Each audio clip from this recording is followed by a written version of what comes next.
Bonjour, Josué Alain Juppé, 2017. En meeting à Strasbourg, Nicolas Sarkozy a dit qu'au primaire le 27 novembre, tout le monde serait en harmonie avec ce qu'il dit. La Toussaint sera passée et que ce ne sera pas qu'avant l'heure. Sauf que sur le calendrier, il y a Noël entre-temps et que moi, je vais lui accrocher les boules. Chers amis, bonjour, Michel Apathy, votre serviteur en politique. Manuel Valls a présenté un plan de sauvetage de l'élevage. Si c'est pour l'élevage de socialistes, il y a longtemps que les moutons sont devenus chèvres.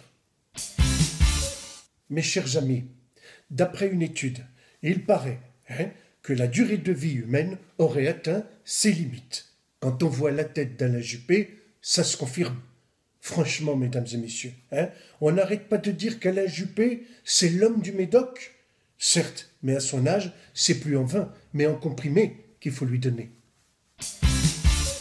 Bonjour, Arnaud Montebourg de la région de Mâcon, près de Chalon-sur-Saône. François Hollande dit qu'il veut résoudre la crise de sens de l'Europe. Pour un homme qui est de gauche, qui fait une politique de droite et qui tourne en rond, c'est pas gagné. Salut les Japonais! Salut les ringards! C'est Daniel Prévost! Alors qu'est-ce qu'on apprend? 72% des Français veulent que François Hollande se retire de la politique. A priori, Julie Guillet, elle, ne souhaite pas qu'il se retire tout de suite. Ouais, salut, c'est Régis. Aux législatives de 2017, le Parti socialiste vise l'égalité et la parité. Moi, je dis que c'est bien parti. Ils vont avoir autant de défaites qu'au cantonal. Salut à tous, c'est votre quotidien avec Yann Barthès et l'actu des people et le drame Kim Kardashian qui a été agressée en plein Paris. Pour une fois, on peut dire qu'elle n'a pas eu de cul. Ouh là là. Bonjour à tous, Bernard Laporte, comme une porte, mais avec deux poignées. Des traces de corticoïdes ont été trouvées sur 3 joueurs du Racing lors du contrôle de la finale du top 14.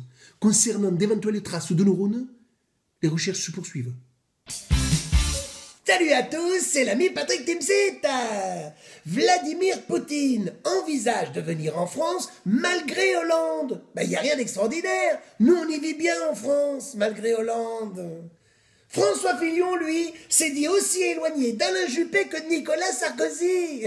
Pour une fois, il confirme les sondages. En commerce, enfin, les Français boudent le prêt-à-porter. Pour une fois que sur ce sujet, Martine Aubry est une avant-gardiste...